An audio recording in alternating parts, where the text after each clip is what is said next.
The Three Musketeers by Alexandre Dumas. Chapter 58. Escape. As Lord de Winter had thought, Milady's wound was not dangerous. So soon as she was left alone with the woman whom the Baron had summoned to her assistance, she opened her eyes. It was, however, necessary to affect weakness and pain, not a very difficult task for so finished an actress as Milady.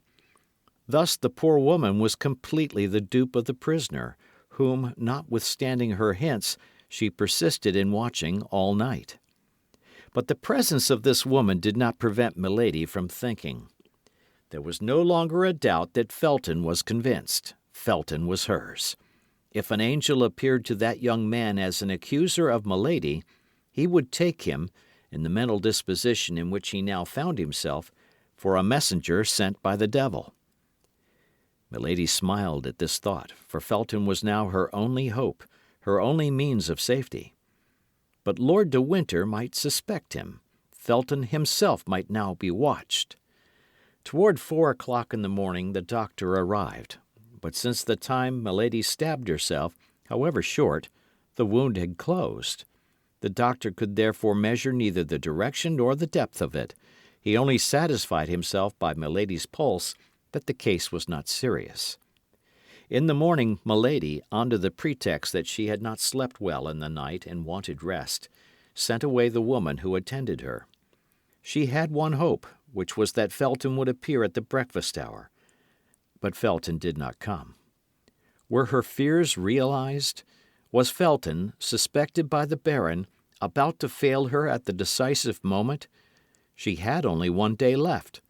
Lord de Winter had announced her embarkation for the 23rd, and it was now the morning of the 22nd. Nevertheless, she still waited patiently till the hour for dinner.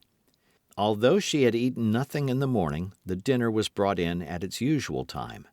Milady then perceived, with terror, that the uniform of the soldiers who guarded her was changed. Then she ventured to ask what had become of Felton. She was told that he had left the castle an hour before on horseback. She inquired if the Baron was still at the castle. The soldier replied that he was, and that he had given orders to be informed if the prisoner wished to speak to him. Milady replied that she was too weak at present, and that her only desire was to be left alone.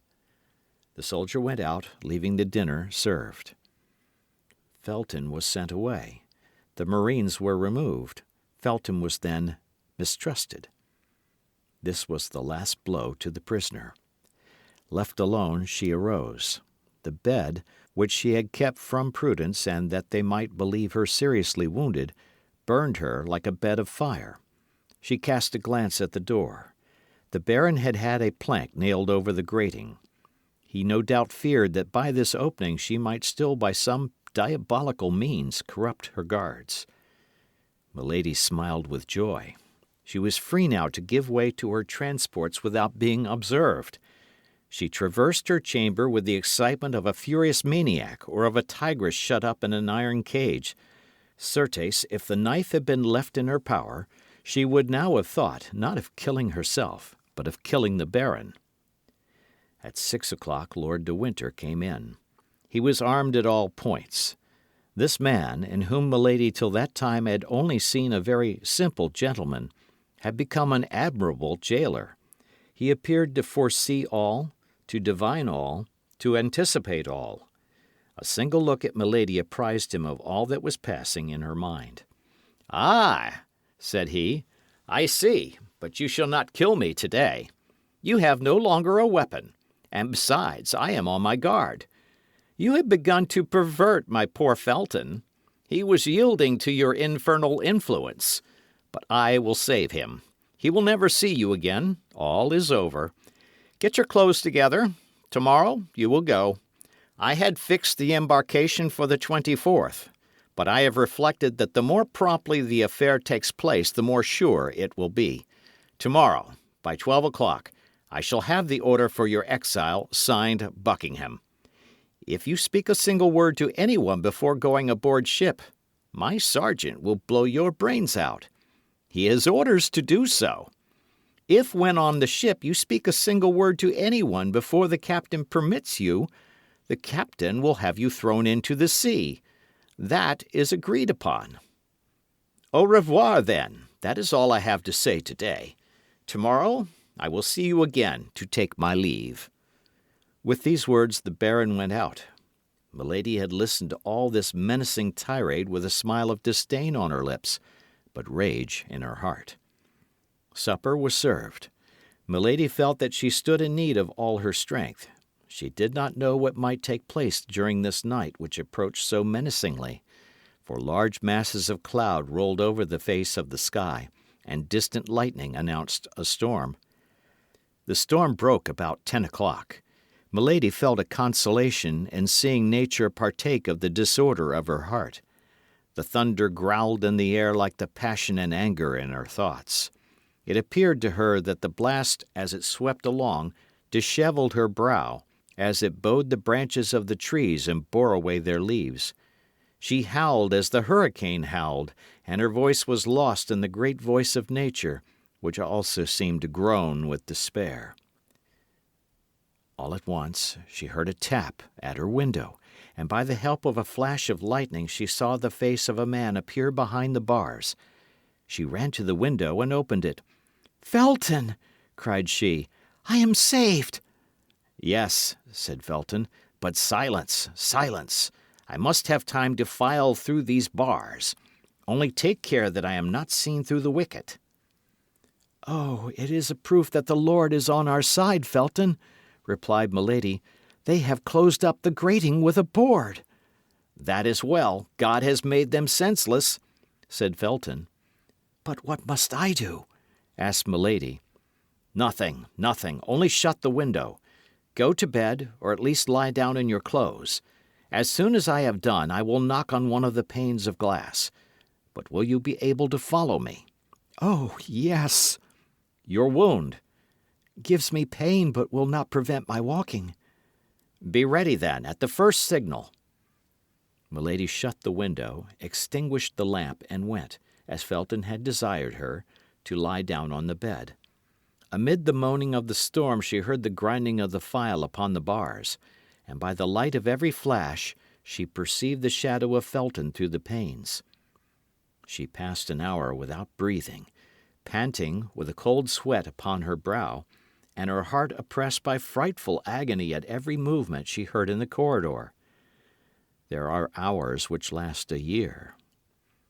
At the expiration of an hour, Felton tapped again. Milady sprang out of bed and opened the window. 2 bars removed formed an opening for a man to pass through. "Are you ready?" asked Felton. "Yes. Must I take anything with me?" "Money, if you have any." "Yes. Fortunately, they have left me all I had." "So much the better, for I have expended all mine in chartering a vessel." "Here," said Milady, placing a bag full of louis in Felton's hands. Felton took the bag and threw it to the foot of the wall. "Now," said he, "will you come?" "I am ready." Milady mounted upon a chair and passed the upper part of her body through the window. She saw the young officer suspended over the abyss by a ladder of ropes. For the first time an emotion of terror reminded her that she was a woman. The dark space frightened her. "I expected this," said Felton. "It's nothing, said Milady. "I will descend with my eyes shut." "Have you confidence in me?" said Felton. "You ask that?" "Put your hands together, then. Cross them. That's right." Felton tied her 2 wrists together with his handkerchief, and then with a cord over the handkerchief. "What are you doing?" asked Milady with surprise. "Pass your arms around my neck, and fear nothing." "But I shall make you lose your balance, and we shall both be dashed to pieces." "Don't be afraid. I am a sailor." Not a second was to be lost. Milady passed her 2 arms round Felton's neck and let herself slip out of the window. Felton began to descend the ladder slowly, step by step. Despite the weight of 2 bodies, the blast of the hurricane shook them in the air. All at once Felton stopped. "What is the matter?" asked Milady. "Silence," said Felton. "I hear footsteps." "We are discovered." There was a silence of several seconds. "No," said Felton, "it is nothing." "But what, then, is the noise?" "That of the patrol going their rounds." "Where is their road?" "Just under us." "They will discover us." "No, if it does not lighten." "But they will run against the bottom of the ladder." "Fortunately, it is too short by 6 feet." "Here they are. My God!" "Silence!" Both remained suspended, motionless and breathless, within 20 paces of the ground, while the patrol passed beneath them laughing and talking. This was a terrible moment for the fugitives. The patrol passed. The noise of their retreating footsteps and the murmur of their voices soon died away. "Now," said Felton, "we are safe." Milady breathed a deep sigh and fainted. Felton continued to descend. Near the bottom of the ladder, where he found no more support for his feet, he clung with his hands. At length, arrived at the last step, he let himself hang by the strength of his wrists and touched the ground. He stooped down, picked up the bag of money, and placed it between his teeth. Then he took Milady in his arms and set off briskly in the direction opposite to that which the patrol had taken. He soon left the pathway of the patrol, descended across the rocks, and when arrived on the edge of the sea, whistled. A similar signal replied to him, and 5 minutes after, a boat appeared, rowed by 4 men. The boat approached as near as it could to the shore, but there was not depth enough of water for it to touch land. Felton walked into the sea up to his middle, being unwilling to trust his precious burden to anybody. Fortunately, the storm began to subside, but still the sea was disturbed. The little boat bounded over the waves like a nutshell. "To the sloop," said Felton, "and row quickly." The 4 men bent to their oars, but the sea was too high to let them get much hold of it. However, they left the castle behind. That was the principal thing. The night was extremely dark. It was almost impossible to see the shore from the boat. They would therefore be less likely to see the boat from the shore. A black point floated on the sea. That was the sloop. While the boat was advancing with all the speed its 4 rowers could give it, Felton untied the cord and then the handkerchief which bound Milady's hands together. When her hands were loosed, he took some sea water and sprinkled it over her face. Milady breathed a sigh and opened her eyes. "Where am I?" said she. "Saved," replied the young officer. "Oh, saved! Saved!" cried she. "Yes, there is the sky, here is the sea. The air I breathe is the air of liberty. Ah, thanks, Felton, thanks." The young man pressed her to his heart. "But what is the matter with my hands?" asked Milady. "It seems as if my wrists had been crushed in a vice." Milady held out her arms. Her wrists were bruised. "Alas," said Felton, looking at those beautiful hands and shaking his head sorrowfully. "Oh, it's nothing, nothing," cried Milady. "I remember now." Milady looked around her as if in search of something. "It is there," said Felton, touching the bag of money with his foot. They drew near to the sloop. A sailor on watch hailed the boat. The boat replied. "What vessel is that?" asked Milady. "The one I have hired for you." "Where will it take me?" "Where you please, after you have put me on shore at Portsmouth." "What are you going to do at Portsmouth?" asked Milady. "Accomplish the orders of Lord de Winter," said Felton, with a gloomy smile. "What orders?" asked Milady. "You do not understand?" asked Felton. "No, explain yourself, I beg." "As he mistrusted me, he determined to guard you himself, and sent me in his place to get Buckingham to sign the order for your transportation." "But if he mistrusted you, how could he confide such an order to you?" "How could I know what I was the bearer of?" "That's true. And you are going to Portsmouth?" "I have no time to lose. Tomorrow is the 23rd, and Buckingham sets sail tomorrow with his fleet." He sets sail tomorrow. Wherefore? For La Rochelle?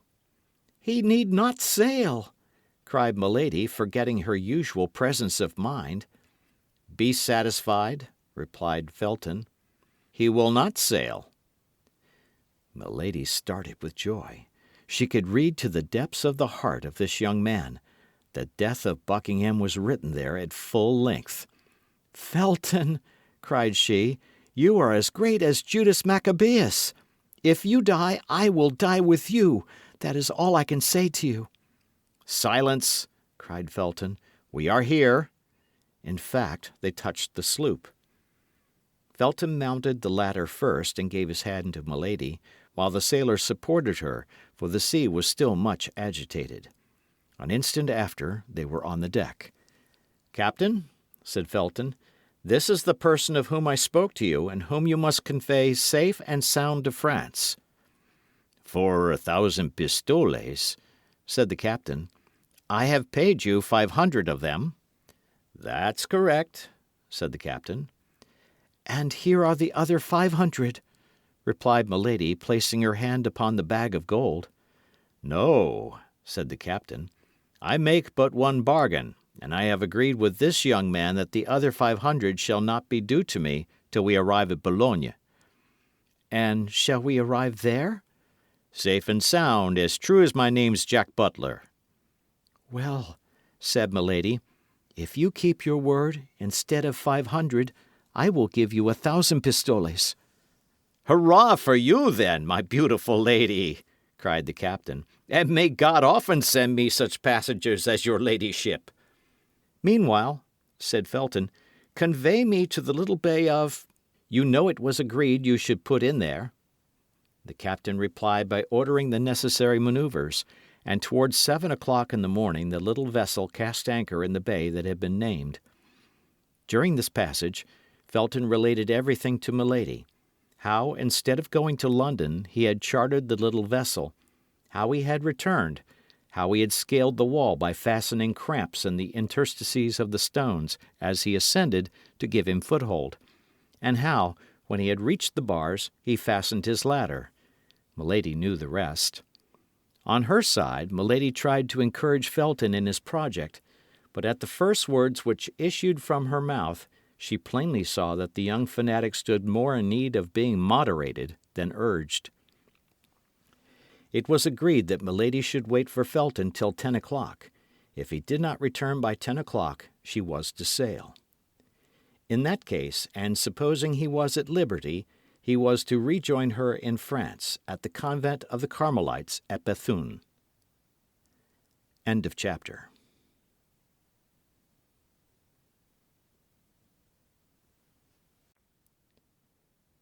The Three Musketeers by Alexandre Dumas. Chapter 59. What took place at Portsmouth, August 23rd, 1628. Felton took leave of Milady as a brother about to go for a mere walk takes leave of his sister, kissing her hand. His whole body appeared in its ordinary state of calmness, only an unusual fire beamed from his eyes, like the effects of a fever. His brow was more pale than it generally was, his teeth were clenched, and his speech had a short, dry accent which indicated that something dark was at work within him. As long as he remained in the boat which conveyed him to land, he kept his face toward Milady, who, standing on the deck, followed him with her eyes. Both were free from the fear of pursuit. Nobody ever came into Milady's apartment before 9 o'clock, and it would require 3 hours to go from the castle to London. Felton jumped on shore, climbed the little ascent which led to the top of the cliff, saluted Milady a last time, and took his course toward the city. At the end of 100 paces the ground began to decline, and he could only see the mast of the sloop. He immediately ran in the direction of Portsmouth, which he saw at nearly half a league before him, standing out in the haze of the morning with its houses and towers. Beyond Portsmouth the sea was covered with vessels whose masts, like a forest of poplars despoiled by the winter, bent with each breath of the wind. Felton, in his rapid walk, reviewed in his mind all the accusations against the favourite of James I and Charles I, furnished by 2 years of premature meditation and a long sojourn among the Puritans. When he compared the public crimes of this minister, startling crimes, European crimes, if so we may say, with the private and unknown crimes with which Milady had charged him, Felton found that the more culpable of the two men which formed the character of Buckingham was the one of whom the public knew not the life. This was because his love, so strange, so new, and so ardent, made him view the infamous and imaginary accusations of Milady de Winter as, through a magnifying glass, one views as frightful monsters, atoms in reality imperceptible by the side of an ant. The rapidity of his walk heated his blood still more. The idea that he left behind him, exposed to a frightful vengeance, the woman he loved, or rather whom he adored as a saint, the emotion he had experienced, present fatigue, altogether exalted his mind above human feeling. He entered Portsmouth about 8 o'clock in the morning. The whole population was on foot. Drums were beating in the streets and in the port. The troops, about to embark, were marching toward the sea. Felton arrived at the Palace of the Admiralty covered with dust and streaming with perspiration. His countenance, usually so pale, was purple with heat and passion. The sentinel wanted to repulse him, but Felton called to the officer of the post, and drawing from his pocket the letter of which he was the bearer, he said, "A pressing message from Lord de Winter." At the name of Lord de Winter, who was known to be one of his Grace's most intimate friends, the officer of the post gave orders to let Felton pass, who, besides, wore the uniform of a naval officer. Felton darted into the palace. At the moment he entered the vestibule, another man was entering likewise, dusty, out of breath, leaving at the gate a post-horse, which, on reaching the palace, tumbled on his foreknees. Felton and he addressed Patrick, the Duke's confidential lackey, at the same moment. Felton named Lord de Winter, the unknown would not name anybody, and pretended that it was to the Duke alone he would make himself known. Each was anxious to gain admission before the other. Patrick, who knew Lord de Winter was in affairs of the service and in relations of friendship with the Duke, gave the preference to the one who came in his name. The other was forced to wait, and it was easily to be seen how he cursed the delay. The valet led Felton through a large hall in which waited the deputies from La Rochelle, headed by the Prince de Soubise, and introduced him into a closet where Buckingham, just out of the bath, was finishing his toilet, upon which, as at all times, he bestowed extraordinary attention. "Lieutenant Felton, from Lord de Winter," said Patrick. "From Lord de Winter," repeated Buckingham. "Let him come in." Felton entered. At that moment Buckingham was throwing upon a couch a rich toilet robe, worked with gold, in order to put on a blue velvet doublet embroidered with pearls. "Why didn't the Baron come himself?" demanded Buckingham. "I expected him this morning." "He desired me to tell your Grace," replied Felton, "that he very much regretted not having that honour, but that he was prevented by the guard he is obliged to keep at the castle." "Yes, I know that," said Buckingham. "He has a prisoner." "It is of that prisoner that I wish to speak to your Grace," replied Felton. "Well, then, speak." "That which I have to say of her can only be heard by yourself, my lord." "Leave us, Patrick," said Buckingham, "but remain within sound of the bell. I shall call you presently." Patrick went out. "We are alone, sir," said Buckingham. "Speak." "My lord," said Felton, "the Baron de Winter wrote to you the other day to request you to sign an order of embarkation relative to a young woman named Charlotte Backson." "Yes, sir, and I answered him to bring or send me that order, and I would sign it." "Here it is, my lord." "Give it to me," said the Duke. And taking it from Felton, he cast a rapid glance over the paper, and perceiving that it was the one that had been mentioned to him, He placed it on the table, took a pen, and prepared to sign it. "Pardon, my lord," said Felton, stopping the duke, "but does your grace know that the name of Charlotte Beckson is not the true name of this young woman?" "Yes, sir, I know it," replied the duke, dipping the quill in the ink. "Then your grace knows her real name?" asked Felton in a sharp tone. "I know it." And the duke put the quill to the paper.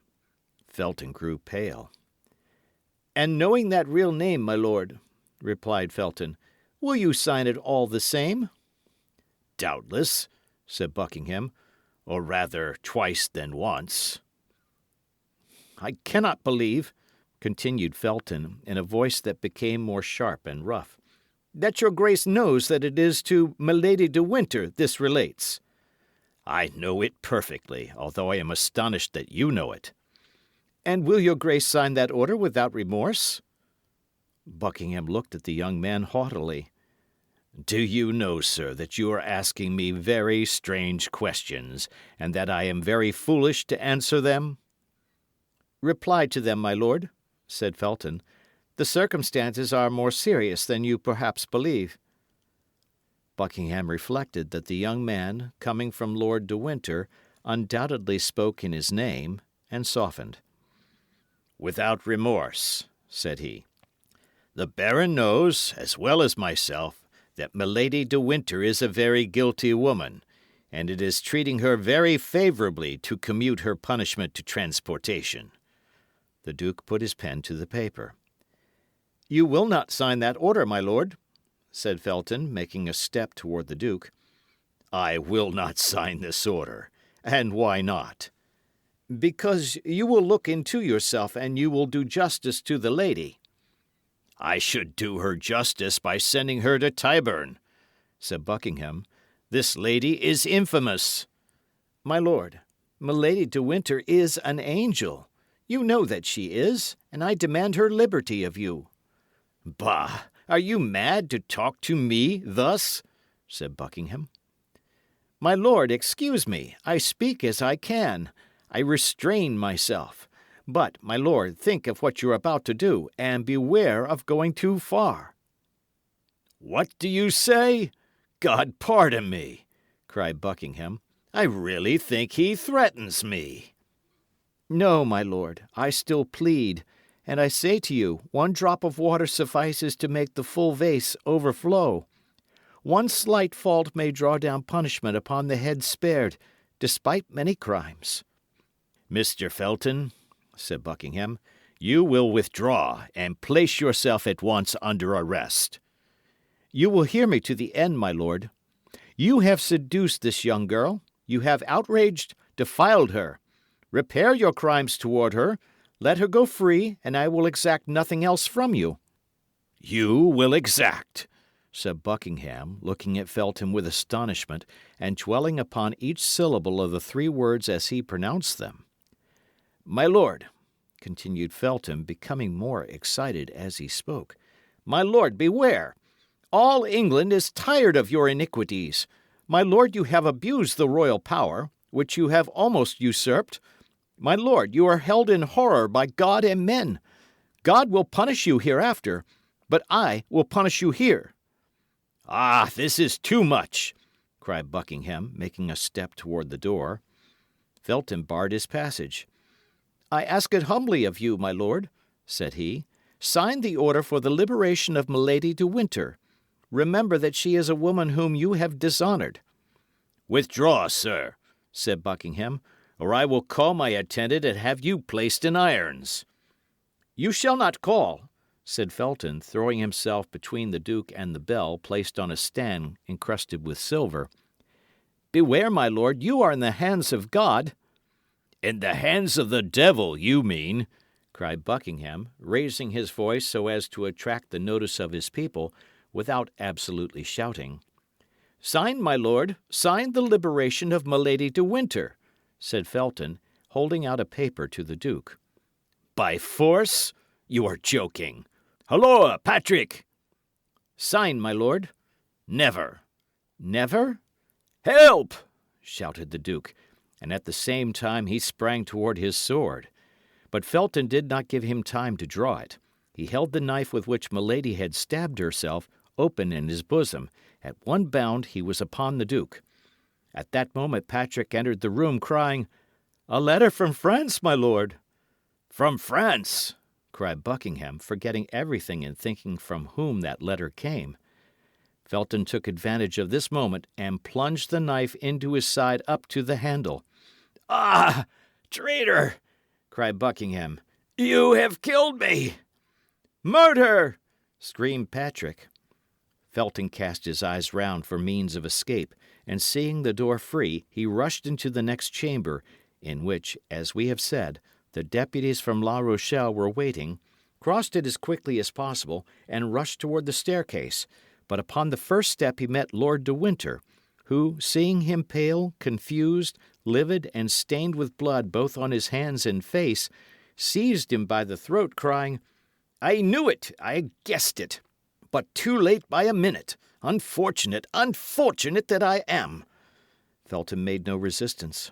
Lord de Winter placed him in the hands of the guards, who led him, while awaiting further orders, to a little terrace commanding the sea, and then the baron hastened to the duke's chamber. At the cry uttered by the duke and the scream of Patrick, the man whom Felton had met in the antechamber rushed into the chamber. He found the duke reclining upon a sofa, with his hand pressed upon the wound. "Laporte," said the duke, in a dying voice, "Laporte, do you come from her?"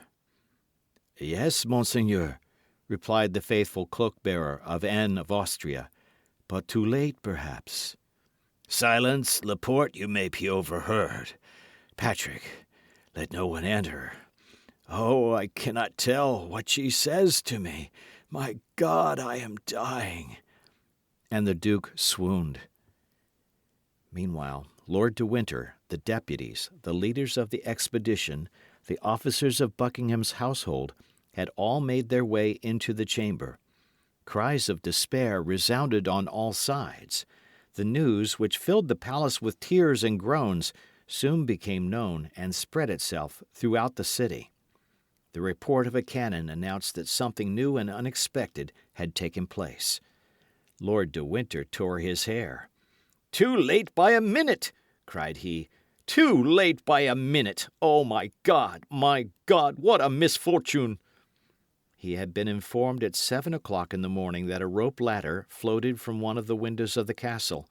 He had hastened to Milady's chamber, had found it empty, the window open, and the bars filed, had remembered the verbal caution D'Artagnan had transmitted to him by his messenger, had trembled for the duke, and running to the stable without taking time to have a horse saddled, had jumped upon the first he found, had galloped off like the wind, had alighted below in the courtyard, had ascended the stairs precipitously, and on the top step, as we have said, had encountered Felton.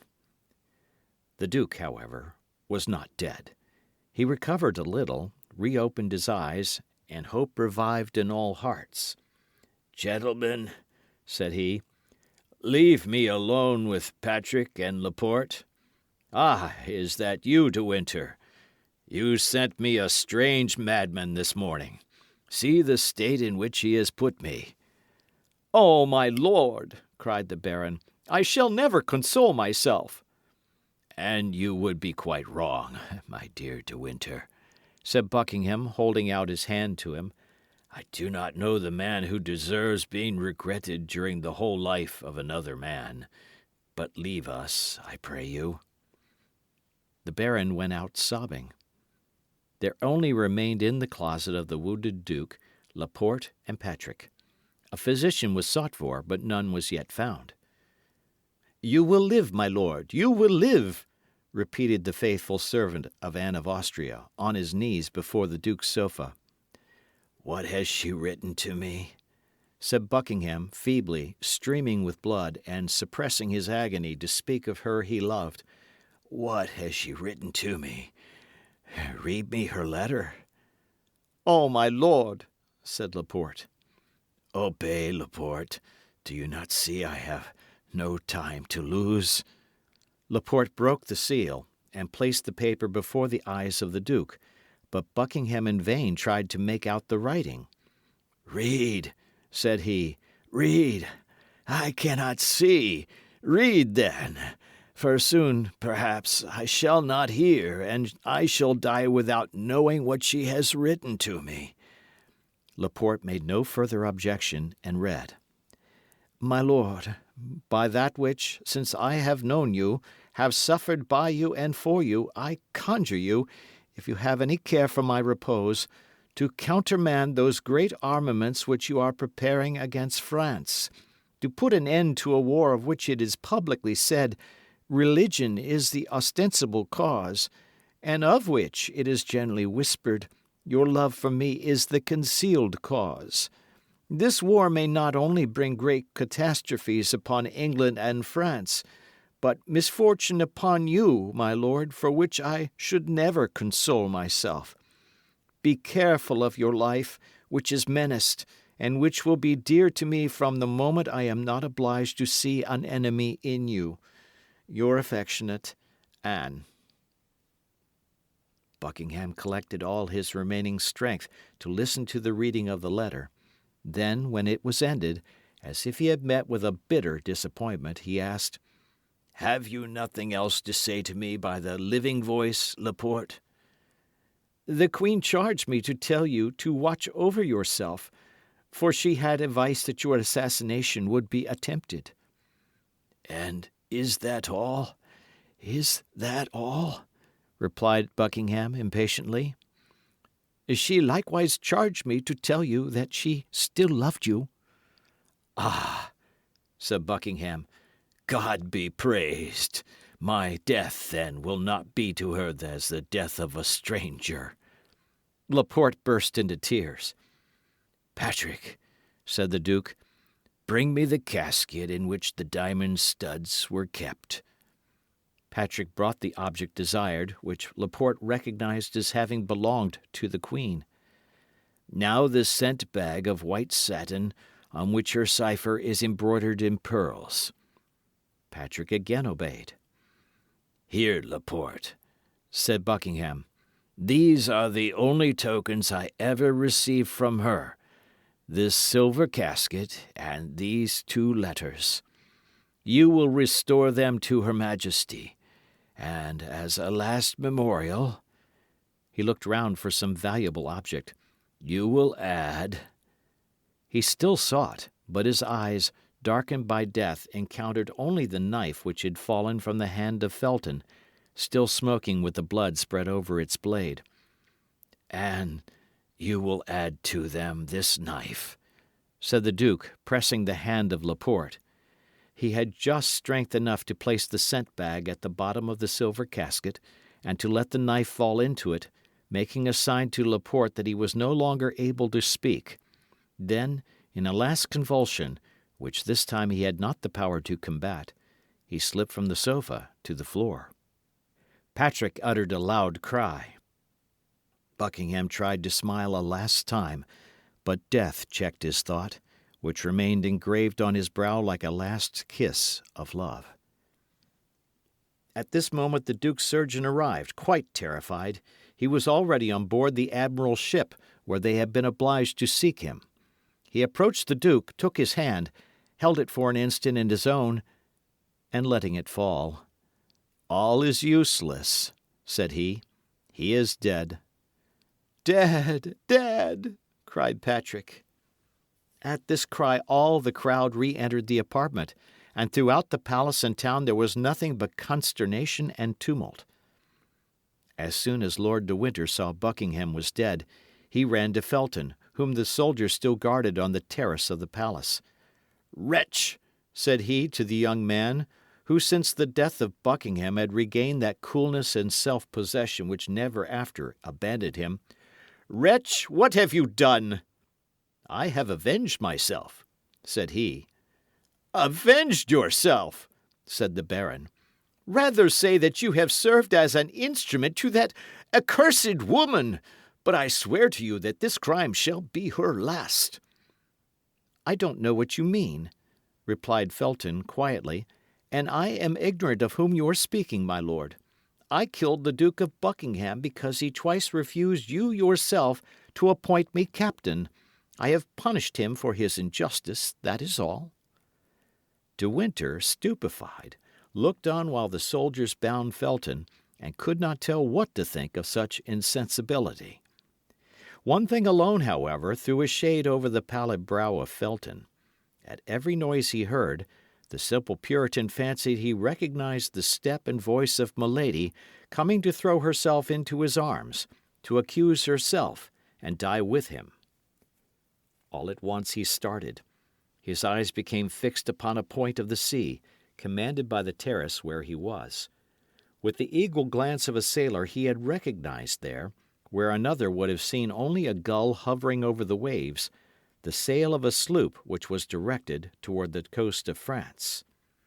He grew deadly pale, placed his hand upon his heart, which was breaking, and at once perceived all the treachery.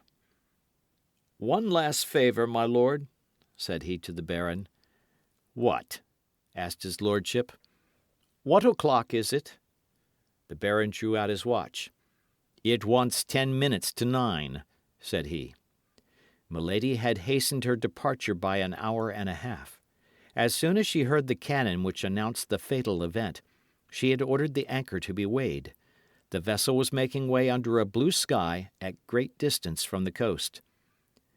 "God has so willed it," said he, with the resignation of a fanatic, but without, however, being able to take his eyes from that ship, on board of which he doubtless fancied he could distinguish the white outline of her to whom he had sacrificed his life. De Winter followed his look, observed his feelings, and guessed all. "Be punished alone for the first, miserable man," said Lord de Winter to Felton, who was being dragged away with his eyes turned toward the sea. "But I swear to you, by the memory of my brother whom I have loved so much, that your accomplice is not saved." Felton lowered his head without pronouncing a syllable. As to Lord de Winter, he descended the stairs rapidly and went straight to the port. End of chapter.